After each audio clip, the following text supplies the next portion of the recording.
Hello everyone, एक बार फिर से स्वागत है आपका इस चैनल में। और आज हम लोग देखेंगे 5 न्यूमेरिकल जो इलेक्ट्रिसिटी और मैग्नेटिज्म चैप्टर से रिलेटेड है। ठीक है, 5 न्यूमेरिकल प्रैक्टिस करेंगे, उसमें से 4 मैं बनाऊंगा, एक आपका होमवर्क रहेगा। तो सबसे पहला क्वेश्चन, आप क्वेश्चन को नोट डाउन कर लीजिए कॉपी में, तब बनाने में ज़्यादा मजा आएगा। क्वेश्चन एकदम सिंपल सा बेसिक सा क्वेश्चन है। What charge would be required to electrify a sphere of radius 25 centimetre so as the get a surface charge density of 3/π coulomb per metre square. ठीक है, बोल रहा है कि कितना चार्ज का रिक्वायर होगा एक स्फेयर पर जिसका रेडियस कितना है 25 सेंटीमीटर, यदि उसका सरफेस चार्ज डेंसिटी कितना है 3/π कूलम पर मीटर स्क्वायर। तो आई थिंक क्वेश्चन आपने उतार लिया होगा, उसके बाद आप सॉल्यूशन देखिए। तो चलिए देखते हैं इसका सॉल्यूशन। तो जो इसका सॉल्यूशन है, यहाँ पे क्वेश्चन में दिया हुआ आपका क्या है, सबसे पहले गिवन क्या है वो देख लीजिए। तो आपका गिवन है sigma, there means charge density जो है वो दिया हुआ है, कितना दिया हुआ वो, तो दिया है 3/π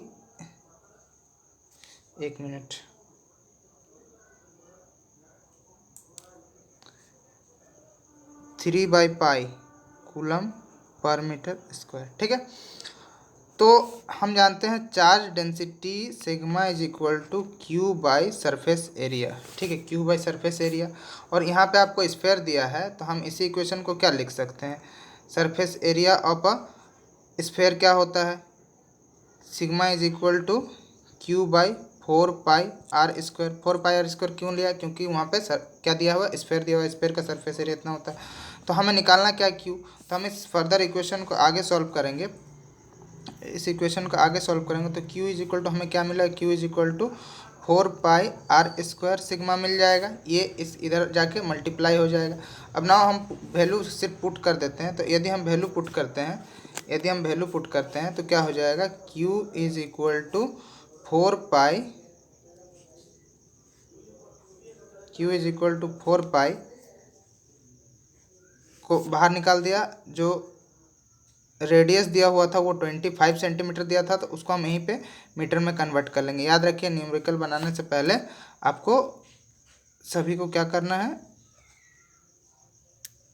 10⁻⁻² का स्क्वायर इंटू जो सिग्मा का वैल्यू दिया है 3/π। यहाँ से पाई और पाई आपका कट जाएगा, पाई और पाई कट जाएगा।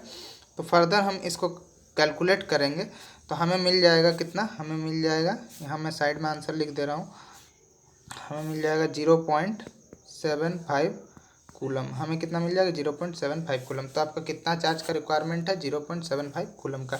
तो सबसे पहले यहाँ सिग्मा का वैल्यू दिया हुआ है, और हम जानते हैं surface charge density is equal to charge by surface area. और यहाँ पे सरफेस एरिया कितना कौन सा स्फेयर का, तो स्फेयर का सरफेस एरिया क्या है 4πr²। और यहाँ पे हमने पुट कर दिया वैल्यू को, तो हमें मिल गया 0.75। आई थिंक ये वाला क्वेश्चन समझ में आएगा, आसान एकदम बच्चा सा क्वेश्चन था। ठीक है, अब हम अगला न्यूमेरिकल नंबर 2 पे जाते हैं। देखिए अगला क्वेश्चन आपका क्या बोल रहा है, a point charge of 1 micro coulomb is at the center of the cubic Gaussian surface 8.85 centimeter on edge. What is the net electric flux through the surface? तो मेरे हिसाब से सभी को गॉस थ्योरम आता होगा, पहले आप इसे उतार लीजिए। उतार लेने के बाद आप इस न्यूमेरिकल को देखिएगा। ठीक है, तो आई थिंक सबको गॉस थ्योरम आता है, मैं एक बार मोटा मोटा रिव्यू कर दे रहा हूँ। ठीक है, तो गॉस सरफेस क्या बोलता है, according to Gauss theorem the total electric flux, जो total electric flux phi through any closed surface in free space is equal to 1/ε0 times of the total charge. There means phi किसके बराबर होता है, phi बराबर होता है आपका यहाँ पे इंटीग्रेशन E.ds। ठीक है, इंटीग्रेशन E.ds, E.ds। तो इसी को आप किसके बराबर बोल रहा है वो, कि 1/ε0 जो टोटल चार्ज होता है वो किसके 1/ε0 के बराबर होता है। यही आपका Gauss theorem. There means phi is equal to क्या हो जाएगा, Q/ε0। ये आपका गॉस थ्योरम बोल रहा है। गॉस थ्योरम को मैं फिर से रिवाइज कर दे रहा हूँ, the total electric flux through any close surface S is free space is equal to 1/ε0 times to the total charge Q enclose by the surface. मतलब कि कोई भी चार्ज क्यू के एनक्लोज होगा पूरे सरफेस का, ठीक है। यहाँ पे मैं एस लिख दे रहा हूँ। तो ये आपका गॉस थ्योरम है जो कि आपने पढ़ा होगा। तो आपका क्वेश्चन में दिया गया है कि 1 माइक्रो कूलम आपका चार्ज कितना है, 1 माइक्रो कूलम। याद रखिए आपका चार्ज कितना है, तो चार्ज आपका 1 माइक्रो कूलम। 1 माइक्रो कूलम, इसको हम कूलम में चेंज करेंगे तो सभी को पता होगा क्या होगा, 1 × 10⁻⁶ कूलम, ठीक है। या मैंने कर दिया। अब हम जानते हैं फाई इज इक्वल टू, हमें टोटल इलेक्ट्रिक फ्लक्स निकालना है। तो टोटल इलेक्ट्रिक फ्लक्स निकालना है तो हम यहाँ पे क्या करेंगे, phi is equal to Q/ε0, Q/ε0। तो अब यहाँ पे हम वैल्यू पुट करेंगे। अब हम यहाँ पे वैल्यू पुट करेंगे तो क्या हो जाएगा आपका 1 × 10⁻⁶ बाई जो आपका दिया हुआ है कितना, गसियन सरफेस 8.85 दिया हुआ है, 8.85 × 10⁻⁻12। इसको फर्दर कैलकुलेट करेंगे तो हमें कितना मिलेगा, 1.13 × 10⁻⁵ न्यूटन मीटर स्क्वायर सी पर कूलम, ठीक है, न्यूटन मीटर स्क्वायर पर कूलम, ठीक है। अब यहाँ पे ये 10⁻12 कैसे आया, ये मैं आपसे सवाल पूछूंगा, ठीक है, कि ये 10⁻12 कैसे आया, वो आप कमेंट बॉक्स में कमेंट करके बताइए, तब पता चलेगा कि आप पकड़ पा रहे हैं। अगला न्यूमेरिकल देखिए, क्वेश्चन नंबर 3। क्वेश्चन नंबर 3 आपका ये बोल रहा है कि the electric field intensity at a distance of 40 metre, ठीक है, 4 सेंटीमीटर, सॉरी, ठीक है, वहाँ पे ये जो डिस्टेंस है वो लिख लीजिएगा, 4 सेंटीमीटर है, यहाँ पे शायद दिखता नहीं होगा आपको, 4 centimetre, due to infinite long charge is 18 × 10⁻⁴ newton per coulomb. Calculate the linear charge density. यहाँ पे आपको क्या कैलकुलेट करना है, लीनियर चार्ज डेंसिटी कैलकुलेट करना है, ठीक है।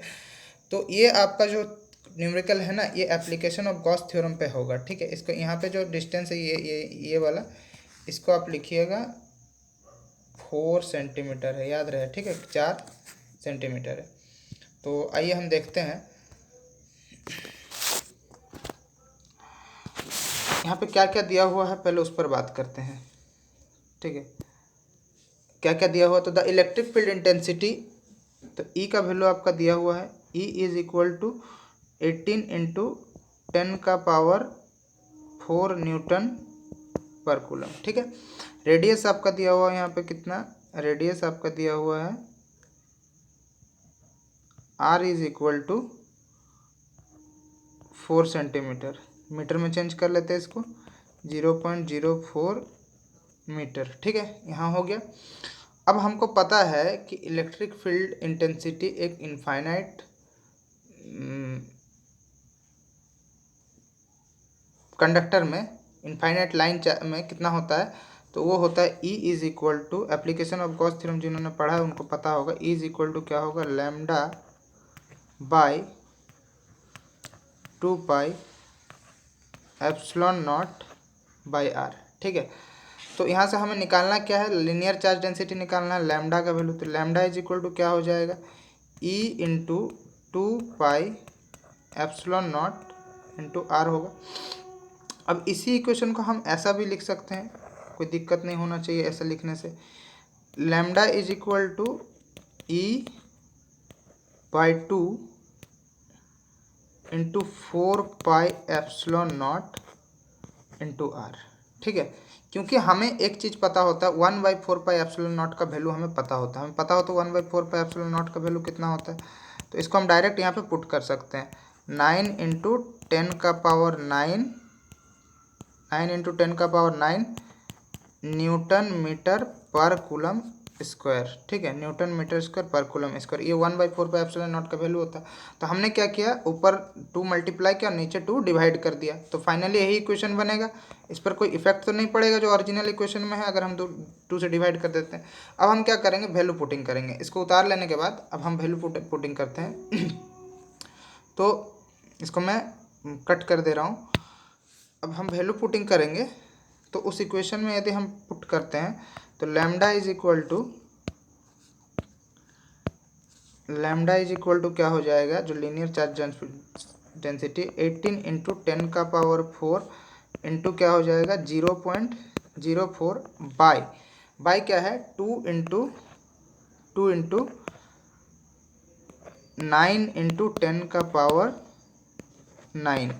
इसको ये कैसे हुआ, तो हम यहाँ पे मैं फिर बता दे रहा हूँ, सिंस 1/4 पाई, ये हमने यहाँ पे 4 पाई को क्या किया, नीचे लेके आ गया, 1/4 पाई कर दिया।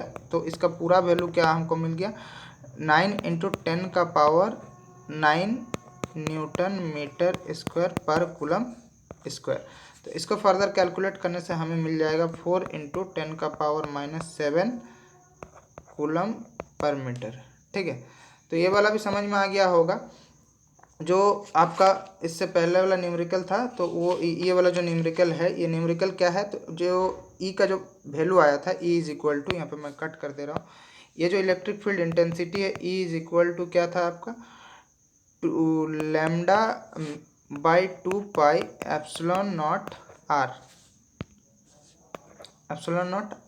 तो ये क्या था, electric field intensity due to an infinite long straight uniform charge wire और लाइन, कोई भी एक स्ट्रेट इनफाइनाइट वायर था, ठीक है। तो उस पर इलेक्ट्रिक फील्ड इंटेंसिटी इतना होता है, तो उस पर आपको न्यूमेरिकल पूछा था। अगला क्वेश्चन हमारा बायट-सावर्ट लॉ का एप्लीकेशन है, जो कि सिलेबस में दिया हुआ है, उस पर है। देखिए अगला क्वेश्चन बोल रहा है, a conductor carries a current of 90 ampere in the east to west direction, find the magnetic field due to current at a point 1.5 below the conductor.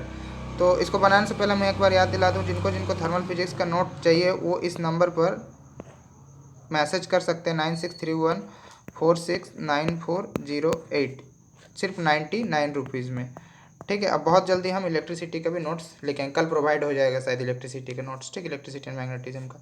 तो खैर हम न्यूमेरिकल देख लेते हैं। न्यूमेरिकल आप लोग उतार लीजिए। A conductor carries a current of 90 ampere in east to west direction. Conductor current कैसे फ्लो हो रहा है, ईस्ट टू वेस्ट डायरेक्शन में। Find the magnetic field due to current at a point 1.5 metre below the conductor. तो ये question कैसे बनेगा वो देखिए। सबसे पहले क्या है कि आई का जो वैल्यू है वो कितना दिया हुआ है, 90 एम्पियर का है, ठीक है।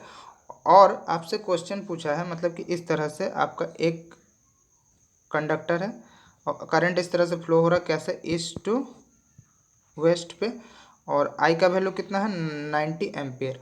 इस कंडक्टर से कितना नीचे, इस कंडक्टर से कोई एक पॉइंट है नीचे में, मान लीजिए यहाँ पे एक कोई पॉइंट है, इस पॉइंट का नाम दे देते हैं P, और इस P पॉइंट का जो डिस्टेंस है वो है आपका 1.5 मीटर। 1.5 मीटर इस जगह पे आपका इलेक्ट्रिक फील्ड स्ट्रेंथ कितने, मैग्नेटिक फील्ड स्ट्रेंथ सॉरी है ना, मैग्नेटिक फील्ड स्ट्रेंथ कितना होगा वो आपको पूछ रहा है, ठीक है। क्वेश्चन पे वो आपको पूछ रहा है। तो बेसिक से जो क्वेश्चन में पूछा गया वो मैंने बता दिया कि करंट एक कंडक्टर फ्लो हो रहा, तो इसके नीचे कोई 1.5 मीटर नीचे कोई पॉइंट है, मान लीजिए P पॉइंट है, तो वहाँ पे मैग्नेटिक फील्ड स्ट्रेंथ कितना होगा वो चीज़ आपसे पूछ रहा है, ठीक। तो हमने बायट-सावर्ट लॉ का एप्लीकेशन नहीं पढ़ा, आपने पढ़ा है कि नहीं मुझे नहीं पता, ठीक है, शायद याद होगा, बहुत कॉमन सा चीज़ है।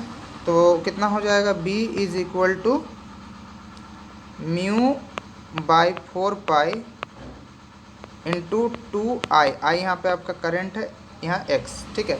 तो B इज इक्वल टू क्या हो जाएगा, यहाँ पे हम वैल्यू पुट कर देते हैं। μ0 इज इक्वल टू होता है 4 पाई इंटू एप्सिलॉन 10⁷, ठीक है, 10⁷ होता है μ0 इक्वल टू। तो ये बायट-सावर्ट लॉ से आया हुआ है, तो हम बायट-सावर्ट लॉ के जब आप डेराइव करेंगे तभी आपको पता चल जाएगा। यहाँ μ0 क्या है, आप कमेंट बॉक्स में मुझे बताइएगा μ0 क्या है, ठीक है। हम इस पर फॉर्मूला पर पुट करते हैं तो म्यू नॉट का वैल्यू आपका क्या हो जाएगा 4 पाई इंटू 10⁻⁻7 बाई नीचे का 4 पाई इंटू करेंट आपका 90 एम्पियर बह रहा है 90 एम्पियर और कितना नीचे पूछा 1.5 मीटर नीचे 4 पाई कट गया। अब इसको फर्दर कैलकुलेट कीजिएगा तो आपका आंसर जो भी कैलकुलेट करके देख लीजिएगा कितना आंसर आ रहा है। ठीक है, तो ये म्यू नॉट क्या है वो मुझे आप कमेंट बॉक्स में कमेंट कीजिए। अगला जो क्वेश्चन है वो क्वेश्चन आपके लिए है, आप खुद बनाइएगा। जो आपका अगला क्वेश्चन है,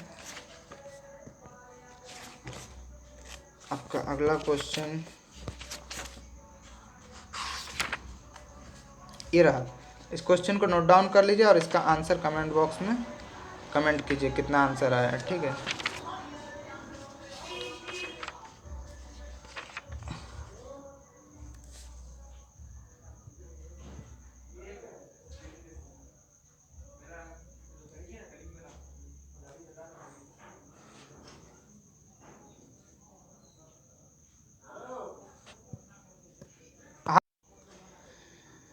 तो इस क्वेश्चन को आप बना के आंसर कमेंट बॉक्स में कमेंट कीजिएगा। ठीक है, अच्छा ये वाला क्या था बताइए तो थोड़ा मैं बता देता हूँ। ये वाला क्या था, जो ये मैग्नेटिक फील्ड निकला, ये वाला जो स्ट्रेंथ है B is equal to mu naught by 4 pi 2I/x 2 पाई/x। तो ये क्या था, magnetic field due to infinite long straight wire. ठीक है, कोई इनफाइनाइट लॉन्ग स्ट्रेट वायर में कितना मैग्नेटिक फील्ड होता है, तो इतना मैग्नेटिक फील्ड होता है। ठीक है, तो ये रह गया। और म्यू नॉट क्या है, तो ये एब्सोल्यूट परमिटिविटी है।